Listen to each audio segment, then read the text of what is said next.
It's Dina Doll. I'm here with California State Senator Ben Allen, who is in the fight to protect democracy in here in California.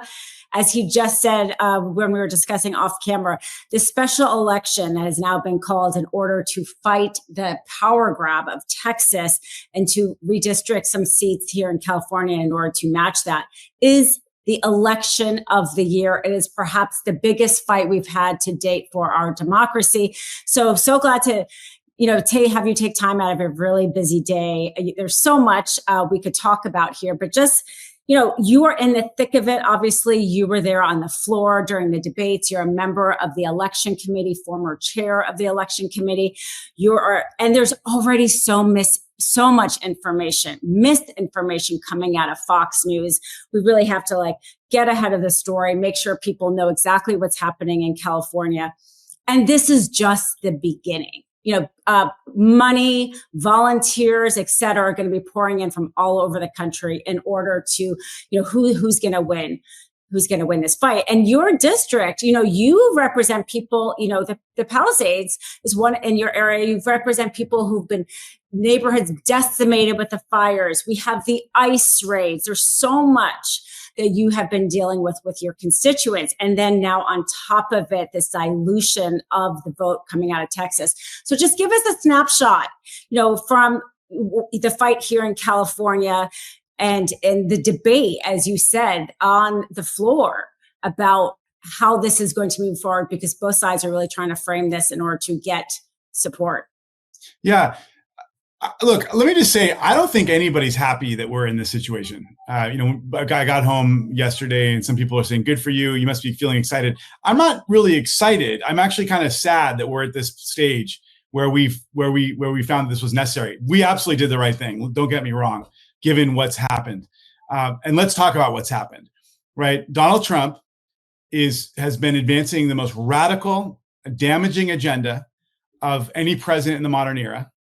And he knows that he is going to face a major challenge at the polls next year as the House of Representatives, which has unfortunately been controlled by the Republicans, who have done nothing to stand up against him, who have done nothing to protect their own prerogatives as a Congress, as he has run roughshod over the federalism's separation of powers.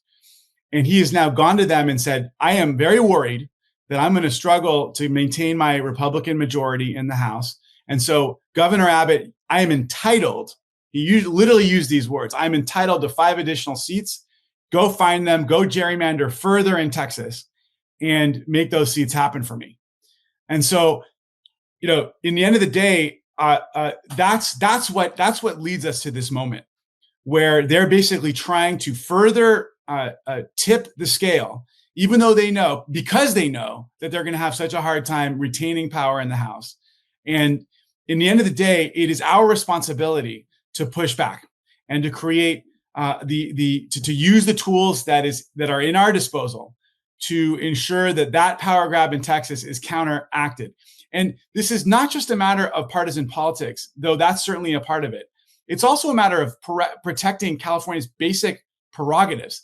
The fact that they're just not paying us back. You mentioned the fires, just a massive amount of liability that's supposed to be paid for by the federal government to reimburse us that they're not paying. The fact that they're trying to shake down UCLA right now over a bogus series of claims. The fact for $1 billion, the fact that they're slashing us on Medicare and Medicaid funding. I mean, this has become, you talk about the ICE raids and the moral challenge associated with this presidency, and there are many of them. There's also a massive financial challenge. So as someone who's also a steward of the state's coffers and trying to make sure that we're able to stay solvent and continue to do the good work that the state needs to do to protect our residents and keep our state's economy strong, I'm also deeply concerned about doing anything having anything happen that could further consolidate Trump's total control over Washington, D.C. as he continues to punish states like ours. So that's all we're doing here, is making sure that we push back against this further attempt to rig the system on his behalf by using the tools that we have at our disposal. But it pains me that we're in this situation. I'm a strong supporter of independent redistricting. I've supported independent redistricting up and down the state. I actually supported this measure when it first came forward, even though both the Democratic Party and the Republican Party opposed it. And I was publicly supportive of it at the time because I thought this was the right thing to do. Now, let's be clear. All we're doing here is allowing the voters to decide whether we will temporarily suspend the maps that were drawn up by the Independent Redistricting Commission just until the next census cycle. If the voters so decide this November, then the maps after the 2030 redistricting, 2030 census cycle, the maps will then revert back to the Independent Redistricting Commission. So it's a temporary fix to a temporary problem, what we hope is a temporary problem, which is all about trying to restore some balance to power in Washington, D.C. And that's the thing when you say how you, and the fact that California, you supported it and California passed independent redistricting. You know, if you listen to Fox News right now, they talk about how California is the most gerrymandered state and blah, blah, blah, blah, blah, blah. We can't let that fact go unnoticed. This is why it pains you. This is why it is going to be a difficult decision, even for voters who want to pay back, because we are proud of the fact that we do this. Every other state could do this, and they're not. California chose to do this. That's right. And in fact, Eric Holder and others have been actively pushing to get other states to do it, and yet all these, particularly red states, have refused. Of course. And to your point, too, that you kind of said off camera, or maybe you can repeat again, that the party, Democrats or the legislature, even tried to pass independent redistricting in counties. And it was actually Republicans that didn't want it in California. That's absolutely right. There have been many bills to create, fair independent redistricting commissions to draw county supervisor lines around the state, and they are consistently opposed by Republicans. Mm-hmm. So this idea that they've suddenly found Jesus on this issue is so absurd, and it's just not backed up by the facts. I love the fact that they're all talking about how great independent redistricting commissions are. I'm hopeful that at the very least they'll be, shamed into supporting that as a broader policy, both statewide and nationally, on a going forward basis. But up until now, until this moment, they've been pretty opposed to independent redistricting commissions. And here's the thing. So this now is the next step, is the temporary nature of it. But as you said, there are billionaire, Republican billionaires already sending out leaflets to California voters, kind of misinformation, trying to get people to vote against it. This is the requirement of the vote is pretty high here. California is a blue state, but it's not even as blue as Republicans like to say it. So in your position, right, as a state senator, because we really care as a community here on MeidasTouch about this happening. California, because of its resources, the fact that Newsom is willing to stand up for UCLA in a way that Harvard and Columbia wasn't, right? And because we have an immense amount of political power and economic power, people are looking to California to take this fight to the Republicans. But how do you convince the voters? What is that messaging? What is because the amount of lies, the amount of oligarchs who are going to try to spend their money to buy democracy in this vote is, it can't be overstated, I think. So what do you think? I would just say the message is this: we did not seek this fight. This is only happening because of the mendacious ask of Trump that he's entitled to more seats in Texas, and the fact that Governor Abbott and the entire Texas legislative majority just quickly jumped to yes sir, whatever you need, sir.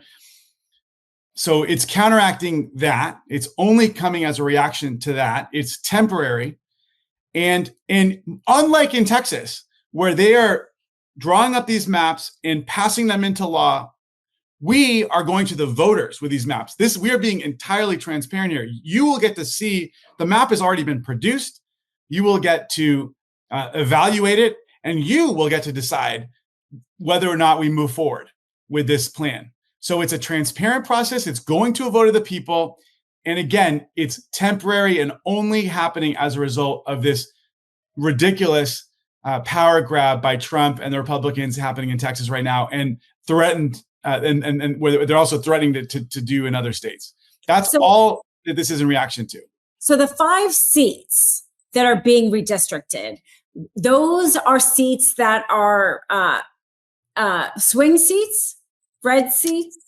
So we are there. It's a mix. So some swing seats have become a little bluer as part of this process, and some red seats have been basically everything's been made a little bluer. Mm-hmm. How do you do that? Well, you had many Democrats that were representing massive Democratic majorities. So, Doris Matsui, I think, had a 30 or 40 point lead in her district in Sacramento. So there were plenty of Democratic, extra Democratic votes in her district that could get redistributed to other districts. So this is about trying to make some of these districts more competitive for Democrats. And by the way, not all of them are, there's several that are not a slam dunk. The Valadeo seat in the Central Valley, the Darrell Issa seat down in San Diego. Many people have claimed that we're actually not doing enough to make them bluer. But we also wanted to make sure we were protecting the Voting Rights Act. We didn't want to go too far. So we're trying to be careful here on a lot of levels and also be fair. So those are going to be, I think in both of those districts, Darrell Issa and Valadeo are going to have if that map passes, both of them will have a very real shot to win re-election. Same thing with Kevin Kiley. It's going to come down to ultimately whether they're able to make the case to a somewhat different electorate. It won't be as favorable to them, but they're still going to be able to make the case, and it's going to be an up or down vote for them, and we'll see what happens. That's the funny thing here. You can gerrymander, and it can backfire. So we're still, even if we win in November, we're still going to have to fight like the Dickens next year to make the case that our vision is the right vision for the people. Because in every single district, in every single corner of the state, there will still be an open and competitive race between Democrats and Republicans trying to vie for people's support. Well, this is why I'm a Democrat, because even when you do this, you're still trying to do it right. And I think that's so important for everybody to realize. And okay, next time, hopefully we can talk a little bit more. I just want to touch on your environmental work. You are a leader of California's environmental laws. And you, I know now, are even working on a bill to try to ban forever chemicals that, which is going to be a little bit of a long process. But just real quick, because when California changes an environmental law, it often affects the entire country. You could even argue the entire world. And your work and your years of the Senate, I just got to give you a chance to just tell everybody in a snapshot, because it's so important. Yeah, no, thank you, Dina. I mean, basically, you're absolutely right. We are the fourth largest economy in the world. So when we take action, it really does it reverberates globally, because when we take action to encourage a transition to a more sustainable product, it actually then leads to a massive infusion of investment in research and development and scale for these more environmentally friendly products. And so one of the many things I'm working on right now, as you say, is PFAS. It's a forever chemical. It's a chemical that's in Teflon and a number of other products it's a carcinogen. It ends up in our bodies. It's all throughout the environment. It is very difficult to break down. It's ended up in our water system, and it's become immensely expensive for our water districts to comply with basic Clean Water Act standards because of how much this chemical is now ending up in the water stream. And they've come begging to me and to others for us to take some action. So what we've done here with this bill, we're basically saying, look, there are other jurisdictions in the country, other states that have banned various products because they have a lot of this chemical in them that's ending up in the environment and the waste stream and in our water system. And we know there's a viable alternative that is already on the market that is being used by consumers successfully and properly. I'd love to have an across-the-board phase out of this chemical, but there are a lot of products, unfortunately, that are very important to various aspects of the economy and our life for which we don't have a really good alternative. So we've said, look, we're only going to focus on those products where there's already a ban on the books somewhere else in the country and an alternative product. And we're going to focus on them and phase them out.